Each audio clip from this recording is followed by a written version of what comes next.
All right, let's look at another curve sketching example where we're pulling everything together and we're making an awesome graph. This time, let's do a polynomial. Last one, we did a rational. Let's do a polynomial. And you guys graph polynomials back in pre-calculus, right? You'd think about the end behavior, you'd find the x-intercepts, maybe a y-intercept, maybe a couple other points, and you'd put together a graph. Well, let's do even better than that. So, here we go. So, polynomial here. I just mentioned end behavior, and we should, we can start with that, right? So this is a fourth degree polynomial. Leading coefficient is positive. Remember, even degree, they're either both up or both down. Odd degree, they're opposite. This is even. Leading coefficient is positive. They're both going up, right? So end behavior is going to be as x goes to infinity, f of x goes to infinity. As x goes to negative infinity, f of x goes to positive infinity. They're both going up. All right. Domain, all real numbers. All right. How about x-intercepts? Well, when I look at this, the first thing I recognize is I can factor out an x. I'm going to set it equal to 0 to find the x-intercepts, but let's factor out an x.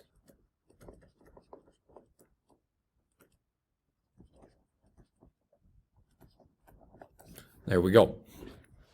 Okay, so then how do I find the other x-intercepts, right? There's 3 more here. Descartes' rule, if you remember that, sign changes. There's 1, 2, 3 sign changes. There's 3 or 1 positive real zeros.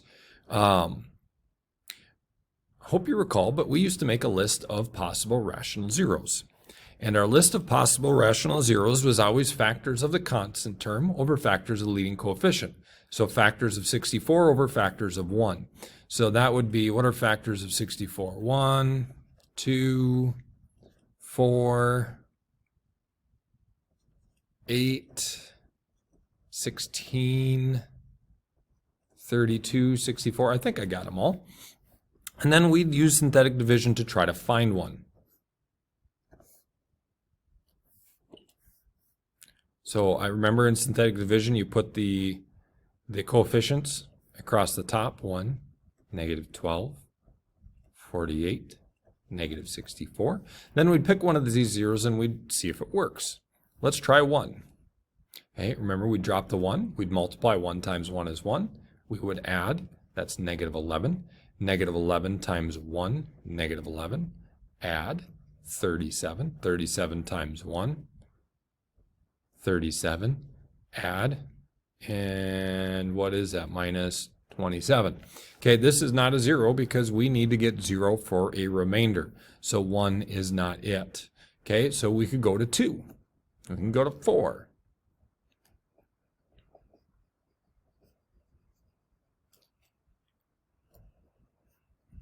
Okay, and for time's sake, I'm going to jump to 4. So we got 1, multiply, add, multiply, add, multiply, add, 0. We just got 4 as a 0. Excuse me. So what does this tell us? If 4 is a 0, x minus 4 is a factor. And then what do we have left right here? X squared, x constant. We have x squared minus 8x plus 16. Okay, that's a quadratic. We don't need to use synthetic division anymore. Okay, we can just factor this. And isn't this x minus 4, x minus 4? So what are our x-intercepts?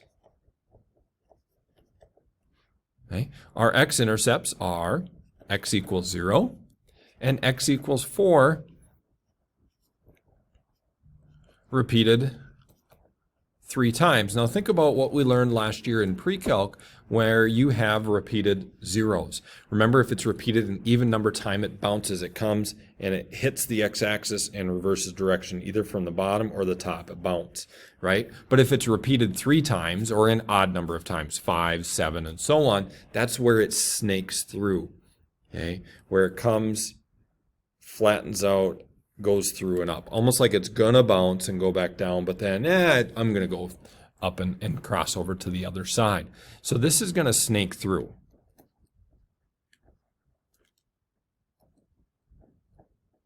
So last year in pre-calc, this is where we would stop and we'd sketch a graph and we'd say, oh, okay, we have x equals 0. We'd have x equals 4 as our x-intercepts, our end behavior, both going up. We'd say, all right, it's got to start up here.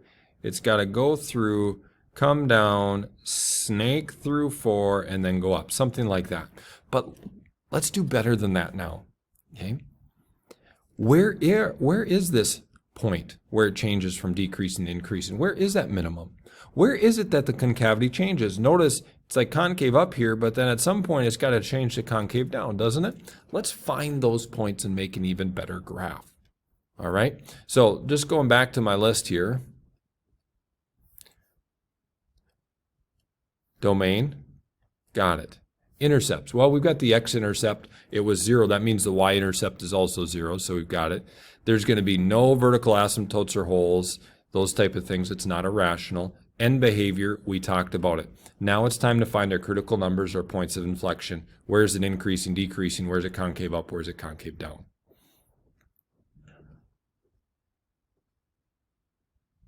All right, let me grab this, put this on a new page so we can start to differentiate. First derivative,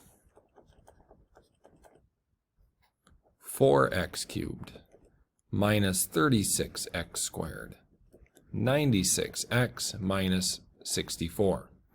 All right, I believe 4 goes into all of those. Now, we are also looking for where is this equal to 0 for the critical numbers. So let's factor out a 4. X cubed minus 9x squared plus, what is that, 24x minus 16.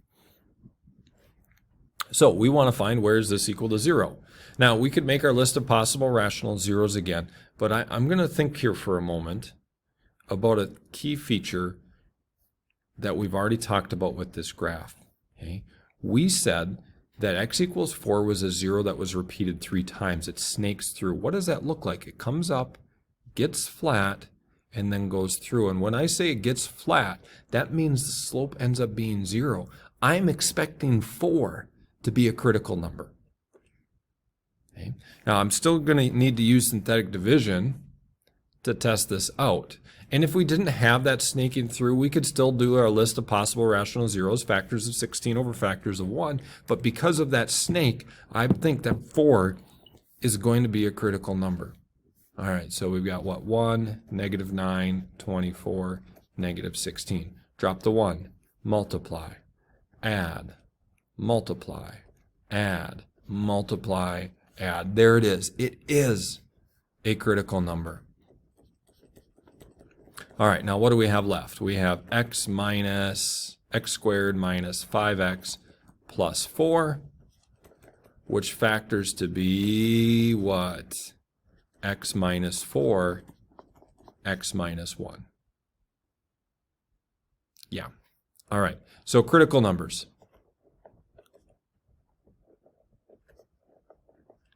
X equals 4, x equals 1. All right, now let's go to points of inflection. So I'm going to take my first derivative here.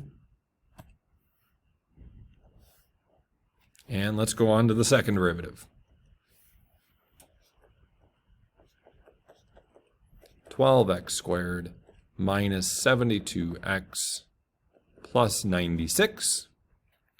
Okay, no synthetic division on this one. This is a quadratic. We can just solve this. I believe 12 goes into all of those. Right? 6x and 8. That factors to be x minus 4, x minus 2. So our points of inflection would be x equals 4 and x equals 2. All right, so now what? Remember I said this is where I try to make a table and put it all together. So I'm going to set up my x-axis, my number line. I'm going to have a row for f, a row for f prime, a row for f double prime, and some room underneath to make some notes. All right, now we start to put this into our intervals. negative infinity to, what's the first important number? Now remember, our domain is all real numbers, and we used to, on rationals, we got to put in vertical asymptotes and holes because increasing, decreasing concavity can switch at those places. But we don't have any here, right? This is a nice, easy, continuous, well-behaved function. All we have to put in are our critical numbers and our points of inflection. And our points of inflections are 4 and 2. Our critical numbers are 4 and 1. So I can go from negative infinity all the way to 1.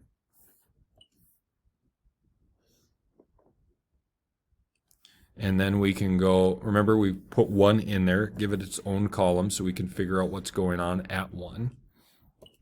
Then we're going to go from 1 to 2 would be our next one.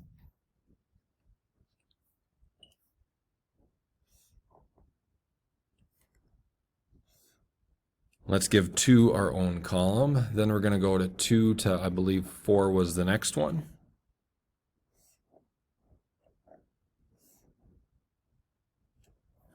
So I'm going to put 4 right here. And then we're going to go 4 to infinity. F, F prime, F double prime. All right. And what have we learned? Okay. Well, let's put our critical numbers and points of inflection. Points of inflection are 4 and 2. That means the second derivative at 4 and 2 is equal to 0. Okay? So this is a point of inflection.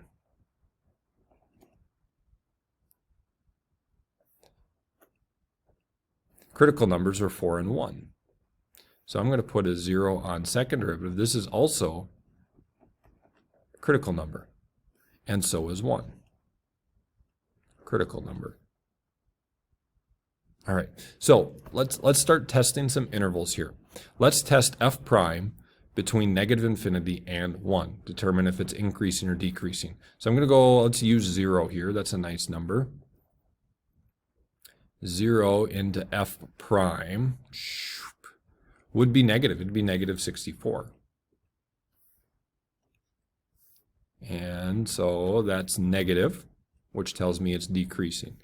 Now, from 1 to 2, okay, like 1.5, I'm going to put 1.5 into my first derivative.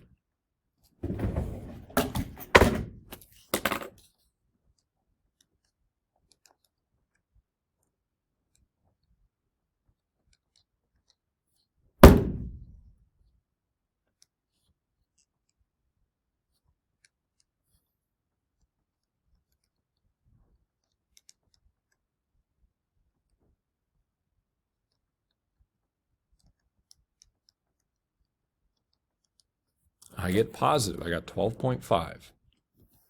Positive. Now, notice there's no critical number between 1 and 4. So actually, in this entire interval, it has to be positive. I could have just plugged in 2 or 3. I guess I didn't have to do 1.5. Didn't spot it to begin with. But I know that increasing, decreasing can't change here. This is positive on that whole range. Okay. Now let's pick a value to the right, like 5.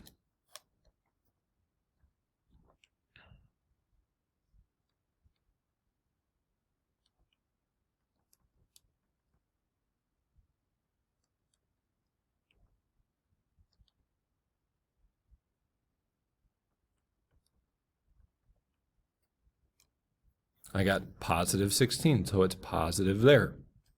Okay. All right, second derivative. Notice the second derivative can't change from negative infinity all the way to negative or to positive 2. That's our first point of inflection. There's no values missing from the domain, so I can use this entire interval from negative infinity all the way to 2. Okay. And I'm going to plug in 0. If I put 0 into our second derivative, I get positive 96. It's concave up. Then between 2 and 4, if I put in 3 into my second derivative, so second derivative, let me put in 3.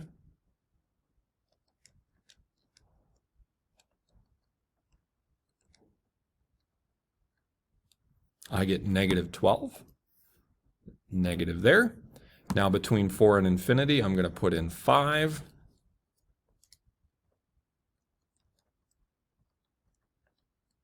and I get positive 36. Positive. So let's think about what this looks like. Decreasing, concave up. Something like that. Critical number. Then what happens? It switches to increasing, concave up. So what do we have at 0? We have a minimum.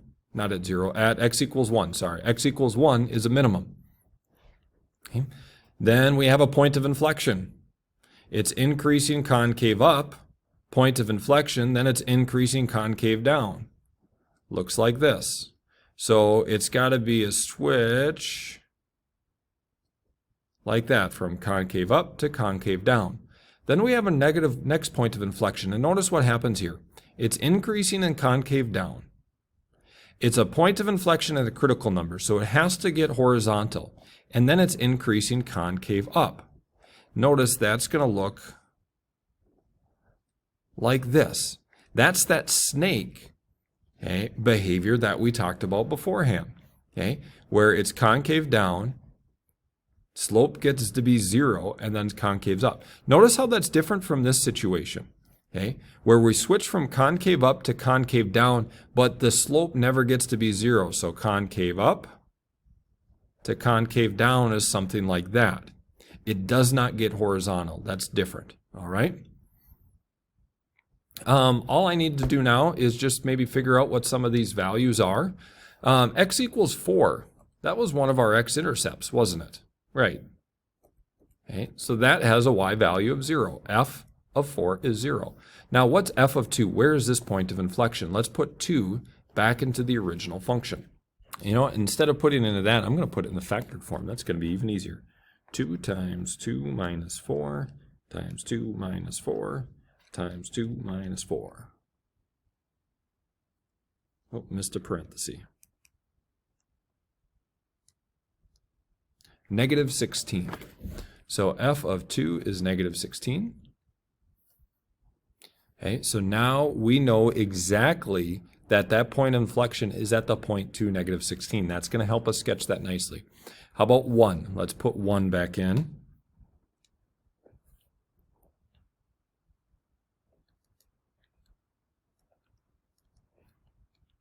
I get negative 27, which is nice. Now we know 1, negative 27 is that minimum, isn't it? Okay, we know exactly where that is.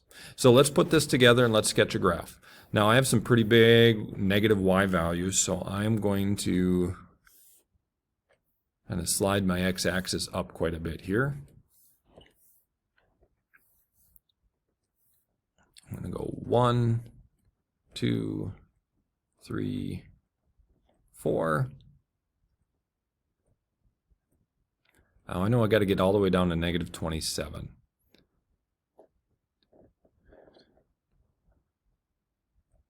Negative 5, negative 10, negative 15, negative 20, negative 25, negative 30. All right, so let's plot some points. 0, 0, 4, 0. 1 was down at negative 27.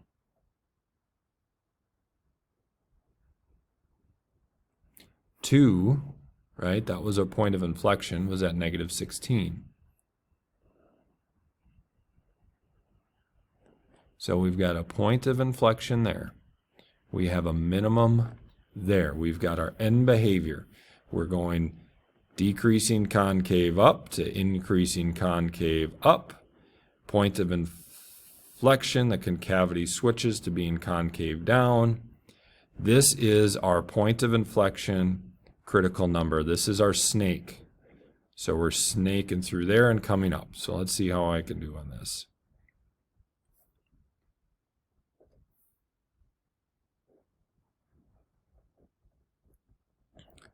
Concave up, concave up, concave up, concave up, concave up, concave up, switching to concave down. Gonna get real flat right there, and then switch to concave up. There we go. Could have been a little bit better there. Okay, concave up to concave Man, it's difficult on this board to draw, but something like that. So concave up to concave down. You guys will sketch better. I will sketch better on paper. But there we go. So I really like doing this problem because it points us back at some of the things that we've learned in pre-calc, and now we see the calculus behind it, especially the snaking through. It's a critical number and a point of inflection. That's the snake that we get that we've talked about for a long time. So there's one more graph for you. Keep working on these. I'll see you next time.